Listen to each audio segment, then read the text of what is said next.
میں central jail کا ایک ایسا مجرم تھا جسے پھانسی کی سزا سنائی گئی تھی۔ مجھے زنجیروں میں باندھ کے رکھا گیا تھا۔ جس جیل میں مجھے بند کیا گیا تھا وہاں کوئی دوسرا قیدی نہیں تھا۔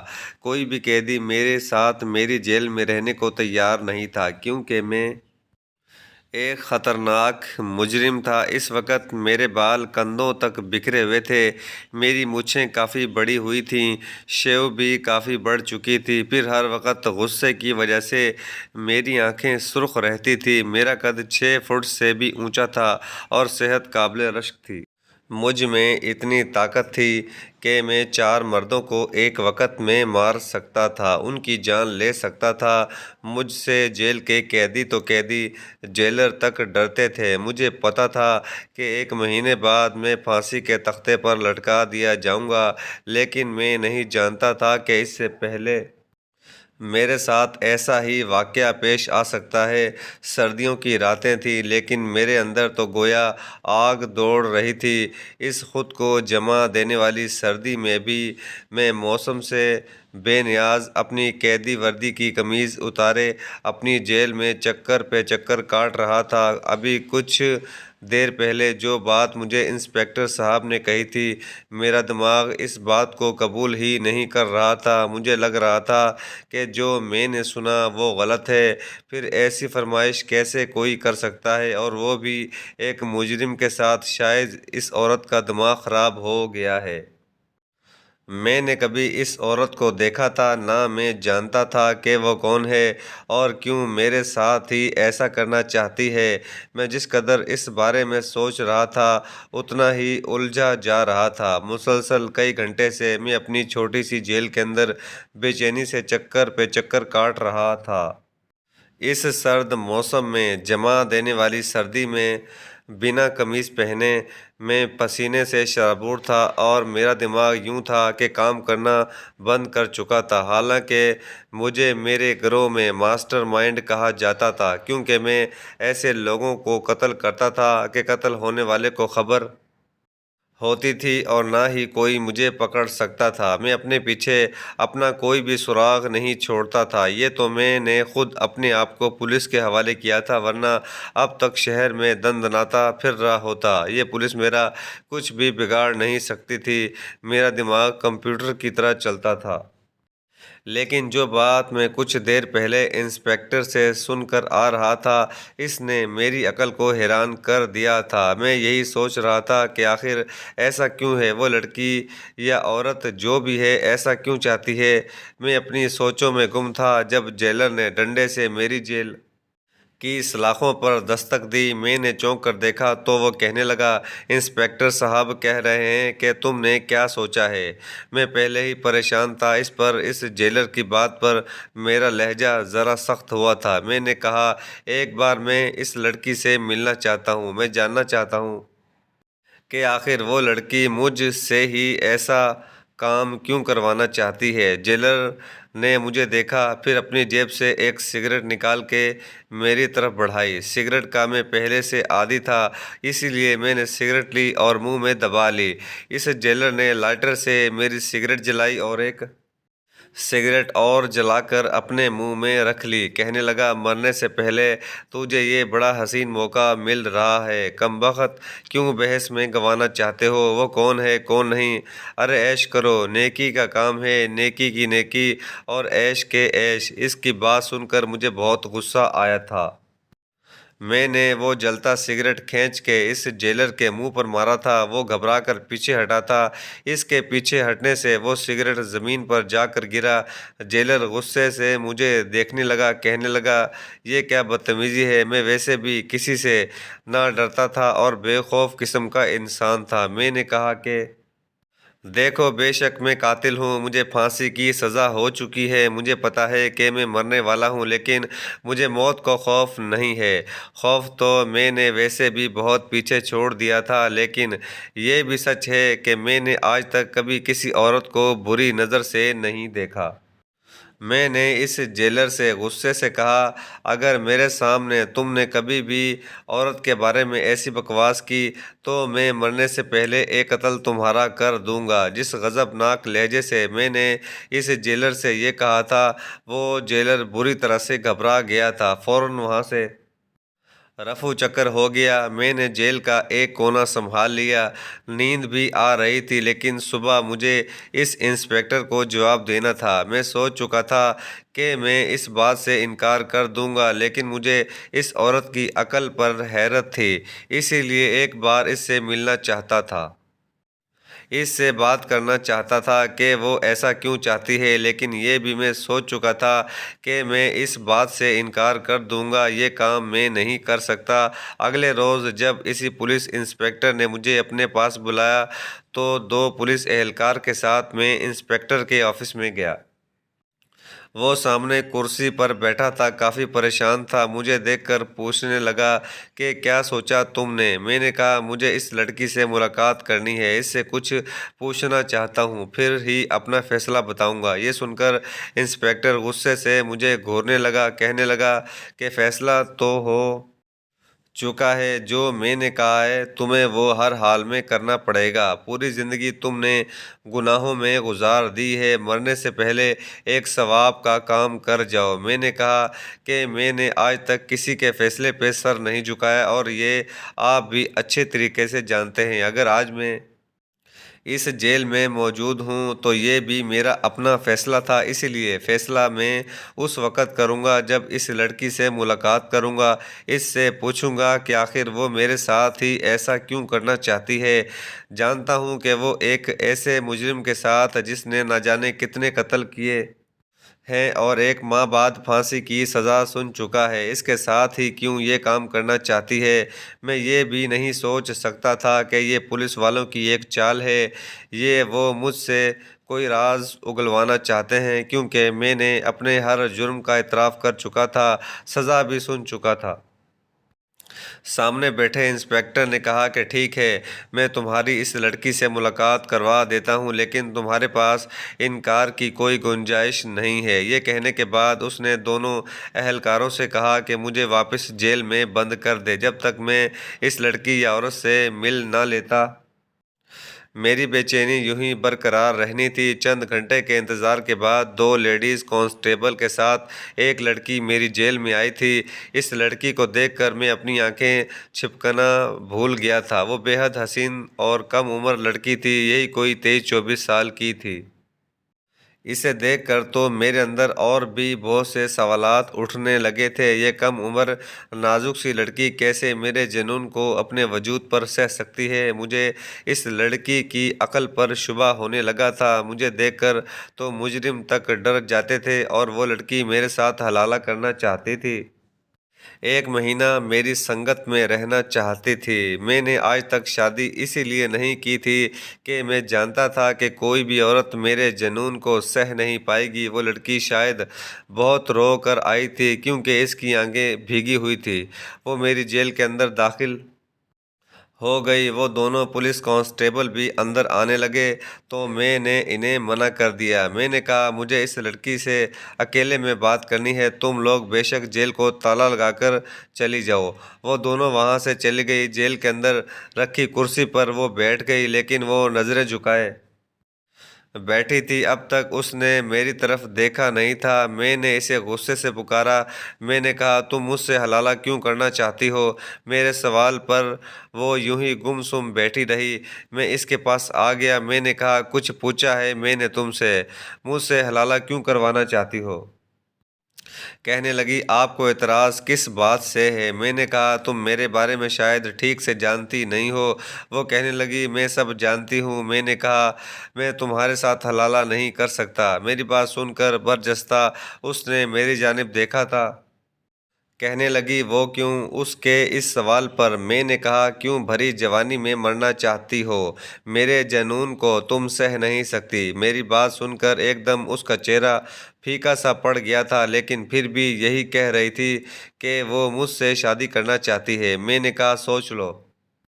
میں نے آج تک کسی پر رحم نہیں کھایا، بہت قتل کیے ہیں میں نے، مجھ سے رحم کی امید مت رکھنا، سوچ کر فیصلہ کرو۔ حالانکہ میرا ارادہ اس لڑکی کو انکار کرنے کا تھا، لیکن وہ حسن میں اپنی مثال آپ رکھتی تھی، اسی لیے میرا دل اسے دیکھ کر بے ایمان ہوا تھا۔ پھر جب وہ خود رضامند تھی تو میں کیسے پیچھے ہٹتا؟ میں نے کہا ٹھیک ہے، جب تمہیں اس بات پر کوئی اعتراض نہیں تو مجھے کیا فرق پڑتا ہے۔ بہرحال اگلے روز مجھے جیل سے باہر نکالا گیا اور باہر پولیس موبائل میں بٹھا کر ایک گھر پر لے جایا گیا جہاں میرے شیو کروائی گئی۔ میرا حلیہ اب قدرے بہتر تھا۔ شام کو میرا اس لڑکی سے نکاح ہو گیا تھا۔ پہلی بار میں ایک عجیب سی الجھن کا شکار ہوا تھا۔ اب بھی میرے ذہن میں یہی سوال اٹھ رہا تھا کہ مجھے ہی کیوں اس لڑکی نے حلالے کے لیے چنا۔ بہرحال اسی گھر کے ایک کمرے میں وہ لڑکی دلہن بنی بیٹھی تھی۔ وہ ایک چھوٹا سا مکان تھا جہاں باہر پولیس کے اہلکار تعینات تھے تاکہ میں کہیں بھاگ نہ جاؤں۔ البتہ نکاح کے بعد اس گھر میں میرے اور اس لڑکی کے علاوہ اور کوئی نہیں تھا۔ میں اس کمرے میں داخل ہوا تو وہ لڑکی دلہن بنی بیٹھی تھی۔ میں سوچ بھی نہیں سکتا تھا کہ پھانسی سے ایک ماہ پہلے میری شادی بھی ہو سکتی ہے۔ میں کمرے میں داخل ہوا، دروازہ بند کیا اور اس لڑکی کے پاس جا کر بیٹھ گیا۔ گو کہ وہ سادگی سے تیار ہوئی تھی، لیکن اس میں بھی آفت ڈھا رہی تھی۔ اس وقت کچھ ڈری، خوف زدہ بھی لگ رہی تھی۔ پہلی بار مجھے یہ لگا کہ میرے سینے میں بھی دل ہے جو دھڑکنا جانتا ہے۔ یہ پہلا موقع تھا کہ میں ایک لڑکی کے سامنے اس کے شوہر کی حیثیت سے بیٹھا تھا۔ میں نے آج تک 3 عورتوں کا قتل کیا تھا، چوری ڈکیتی بھی کی تھی، کافی نوجوانوں کو بھی جان سے مارا تھا، بس کبھی کسی سے پیار نہیں کیا تھا۔ اسی لیے سمجھ نہیں پا رہا تھا کہ کیا کروں اور کیا نہ کروں۔ میں نے اس لڑکی کا ہاتھ تھاما اور اس سے یہی پوچھا کہ اس نے حلالے کے لیے مجھے کیوں چنا۔ کہنے لگی میں آپ کو ابھی وجہ نہیں بتا سکتی، لیکن بتا دوں گی۔ میں نے کہا حلالہ کیوں کروانا چاہتی ہو؟ جس شخص نے ایک بار تمہیں چھوڑتے ہوئے نہیں سوچا وہ اب کیا سوچے گا؟ وہ کہنے لگی یہ آپ کا مسئلہ نہیں ہے۔ مجھے اس کی اس بات پر غصہ آنے لگا تھا۔ ویسے بھی میں غصے میں بہت تیز تھا، بہت جلد آگ بگولا ہو جاتا تھا، اسی لیے میں نے اس کا دوپٹہ اس کے سر سے اتارا، اپنے ہاتھ سے اس کی ٹھوڑی پکڑ کر اس کا چہرہ اوپر کیا اور کہا جانتی ہو میں نے آج تک کسی سے شادی نہیں کی، کیونکہ مجھے یہ لگتا ہے کہ میرے سینے میں دل نہیں ہے، بس دھڑکنے والی مشین ہے۔ اسی لیے اگر میں کسی عورت کے پاس جاؤں گا تو اسے بس اپنے جنون کا نشانہ ہی بنا سکتا ہوں، بیوی نہیں۔ یہ کہتے ہوئے میں نے اس کا جوڑا بھی کھول دیا تھا۔ وہ بے حد خوف زدہ لگ رہی تھی اور میں نے آج تک عورتوں کو اپنے سامنے خوف زدہ ہی دیکھا تھا۔ مجھ سے زندگی کی بھیک مانگتے ہوئے، روتے ہوئے، گڑ گڑاتے ہوئے یہ لڑکی بھی خوف زدہ تھی، لیکن رو نہیں رہی تھی، نہ ہی میری منت سماجت کر رہی تھی۔ میں نے سائیڈ ٹیبل کا لیمپ بجھانا چاہا تو اس نے انکار کر دیا۔ کہنے لگی مجھے اندھیرے سے خوف آتا ہے، لیکن میں نہیں جانتا تھا کہ لیمپ کی مدھم سی روشنی میرے لیے اس رات کو عذاب بنا کے رکھ دے گی۔ صبح میں اپنا سر پکڑ کے بیٹھا تھا، مجھے لگ رہا تھا جو زندگی میں نے اب تک جی ہے وہ اتنی اذیت ناک نہیں تھی جتنی یہ رات تھی۔ میں فوراً سے واش روم میں چلا گیا، اس سرد موسم میں شاور کھولا اور کپڑوں سمیت اس کے نیچے کھڑا ہو گیا۔ ایک مجرم ہوتے ہوئے میری آنکھوں سے آنسو بہہ رہے تھے، دل کے سلے زخم جیسے پھر ادھر سے گئے تھے۔ میری آنکھوں کے سامنے اپنی گزشتہ زندگی گھومنے لگی تھی۔ میں 10 سال کا تھا۔ گھر میں بیمار ماں کے علاوہ میری 14 سالہ بہن بھی تھی اور میں سڑکوں پر ننگے پاؤں سب سے اپنی ماں کی دوا کے لیے پیسوں کی بھیک مانگ رہا تھا، لیکن کوئی بھی ایسا نہیں تھا کہ میری مدد کرتا۔ میں ایک ایک کی قمیض پکڑ کر کہہ رہا تھا خدا کے لیے مجھے بس 500 روپے دے دو، میری ماں کو اگر وقت پر دوا نہ ملی تو وہ مر جائے گی۔ میں بے تحاشا رو رہا تھا، لیکن میری پکار کسی کے دل پر اثر نہیں کر رہی تھی۔ مجھے غصہ اس وقت آیا جب ایک شخص سے میں نے مدد کے لیے پیسے مانگے تو اس نے مجھ سے کہا اگر میں اس کے لیے ایک بات مان لوں تو وہ مجھے 500 کے بجائے 2000 دے گا۔ میں خوش ہو گیا۔ وہ مجھے اپنی گاڑی میں بٹھا کر ایک سنسان سی سڑک پر لے گیا اور پھر مجھے اپنی گاڑی میں ہی جنسی زیادتی کا نشانہ بنایا۔ 10 سال کی عمر میں میں نے انسانی روپ میں ایک جانور کی حیوانیت کو دیکھا تھا۔ میری یہ حالت تھی کہ چلنے پھرنے سے قاصر تھا۔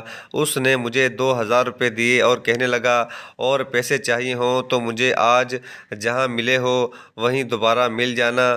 تم مجھے خوش کرو گے تو میں بھی تمہیں خوش رکھوں گا۔ جو ظلم میں نے 10 سال کی عمر میں سہا تھا، میری روح تک گھائل ہو گئی تھی۔ میں روتے ہوئے جب اپنی ماں کی دوا لے کر گھر پہنچا تو میری بہن زاروں قطار رو رہی تھی کیونکہ میری ماں مر چکی تھی۔ میری ہاتھ سے دوا گر کر ٹوٹ چکی تھی۔ میں بھاگتے ہوئے اپنی ماں کی چارپائی کے پاس آیا اور رونے لگا کہ ماں، تم مجھے چھوڑ کر ایسے نہیں جا سکتی۔ میں تمہاری دوا لے تو آیا ہوں۔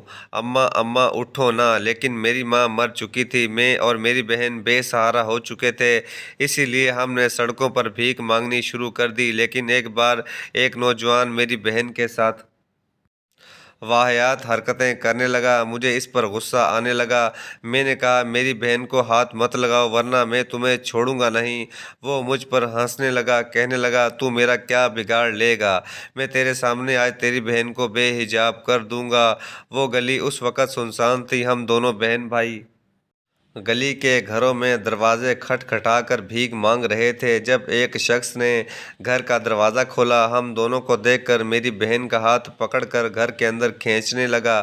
میں نے اسے پیچھے ہٹنے کا کہا تو وہ مجھے اور میری بہن کو زبردستی اپنے گھر کے اندر لے گیا اور پھر میرے دونوں ہاتھ پیچھے کو باندھ دیے۔ مجھے ایک کونے میں بٹھا کر میری آنکھوں کے سامنے میری بہن کی آبرو ریزی کی۔ میں چیختا چلاتا رہا کہ کوئی میری بہن کو بچا لے۔ میری بہن روتی سسکتی رہی، لیکن اس شخص نے اپنی ہوس کی خاطر میری بہن کی جان لے لی۔ وہ اس ظلم کی متحمل نہیں ہو پائی تھی، اسی لیے مر گئی۔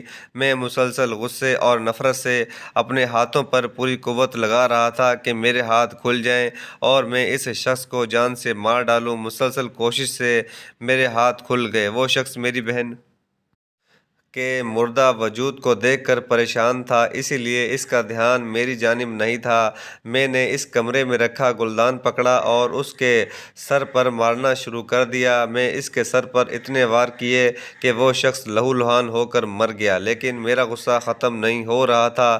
یہ پہلا قتل تھا جو میں نے 11 سال کی عمر میں کیا تھا۔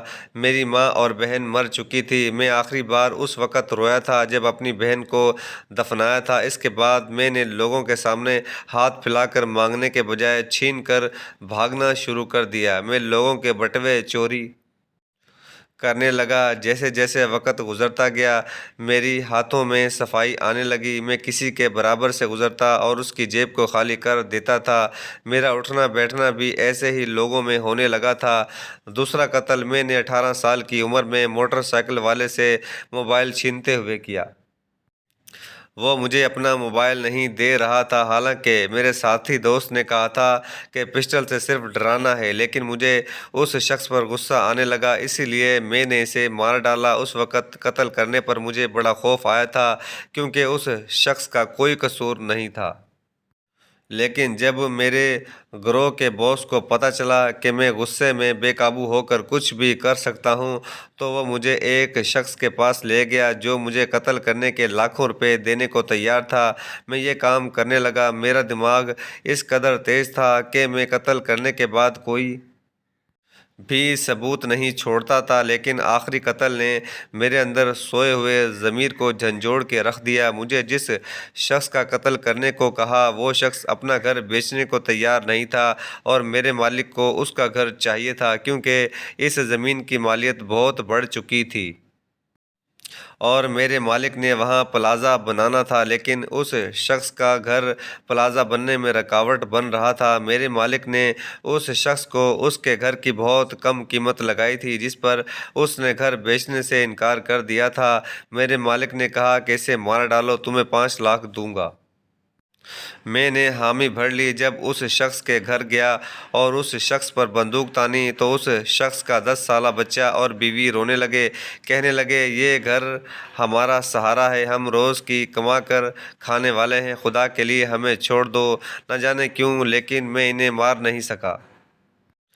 جب یوں ہی واپس باس کے پاس گیا تو وہ مجھے مغلیات بکنے لگا، کہنے لگا میرے ہی ٹکڑوں پر پل رہے ہو اور میری ہی بات سے انکار کر رہے ہو، دفع ہو جاؤ یہاں سے۔ یہ سننا تھا کہ میں آپے سے باہر ہو گیا اور میں اپنی پسٹول نکالی اور باس کو بھون کے رکھ دیا۔ پھر خود کو پولیس کے حوالے کر دیا۔ اپنے سارے جرم میں نے خود قبول کر لیے تھے، اسی لیے مجھے پھانسی کی سزا ہو گئی۔ لیکن ایک دن میرے پاس ایک آفیسر آیا، کہنے لگا کہ اس نے اپنی بیوی کو غلطی سے طلاق دے دی ہے اور میں حلالہ کر دوں۔ میں نے کہا مجھے یہ سب نہیں کرنا، پہلے تم لوگ غصے میں اپنی بیویوں کو چھوڑ دیتے ہو اور پھر بیوی کو ہی اس آزمائش کے لیے مجبور کرتے ہو۔ وہ شخص کہنے لگا یہ میری بیوی کی خواہش ہے۔ میں یہ سن کر حیران ہوا تھا۔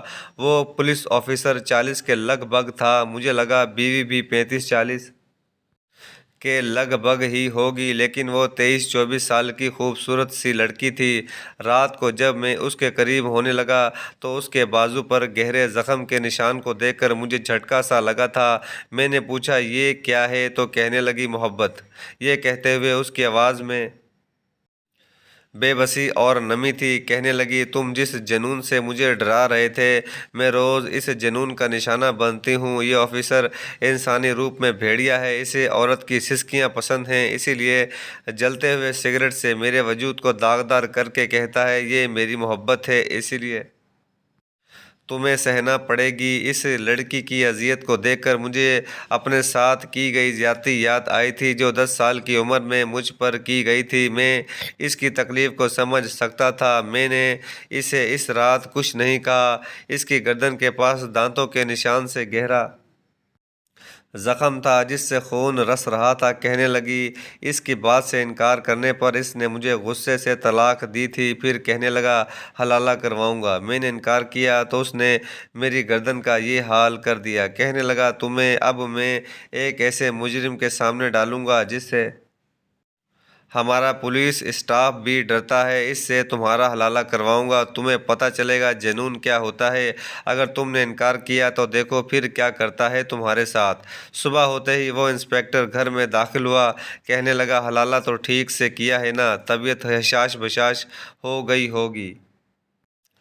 وہ مجھے اپنی طرح جلاد سمجھتا تھا لیکن میں حالات کے ہاتھوں مجبور ہو کر مجرم بنا تھا۔ میں نے اپنے ہاتھ میں ایک تیز دھار چاقو پکڑ رکھا تھا، میں نے اسی سے اس پر وار شروع کر دیے۔ پھانسی تو مجھے ہونی ہی تھی۔ کیا مذائقہ تھا کہ میں ایک وحشی جانور سے اس لڑکی کو آزاد کروا دیتا۔ شاید میرا یہ عمل ہی میری بخشش کا سبب بن جائے۔ ہمارے معاشرے میں چور مجرم بننے والوں کے پیچھے بھی ایک دکھ بھری داستان اور معاشرے کے گھناؤنے روپ چھپے ہوتے ہیں۔ کبھی حکومت اپنی عیاشیوں سے فرصت ملے تو ان پر بھی ضرور غور کرنے کی کوشش کرے تاکہ مجھ جیسے لوگ مجرم نہ بنیں۔ ویڈیو دیکھنے کا شکریہ۔